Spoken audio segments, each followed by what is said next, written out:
असले तर घ्या, नाहीतर राम राम तुम्हाला. 90,000 रुपये म्हशीचा व्यवहार चालू आहे. मी तुम्हाला 90,000 शेवट रुपये. सांगायलो 95,000 असले दादा तर घ्या, 95,000 नाहीतर रुपये तुम्हाला म्हणतात. राम राम. एक नंबर म्हैस आहे. आहे म्हैस चांगली आहे. म्हैस चांगली आहे म्हणून तर म्हणलं तुम्हाला घ्यायचं असलं 95,000 घ्या. कोण 100 गिरायक आम्हाला असं म्हणू नका तुम्ही.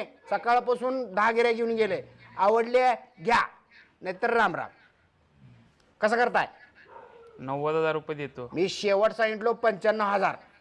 आवडली का? बोला व्यापारी. बरं झाला व्यवहार. हे घ्या 500 रुपये इसारात. राम राम. Okay done. मारा थाप. चला ओके झाला व्यवहार. जावा ट्रक घेऊन या. व्यवहार. हो काय झालं नंदबाई, असं का बसलाय? म्हशीला बघायला दिवसातून 10-20 लोक येतात, पण मला बघायला एक सुद्धा स्थळ येत नाही.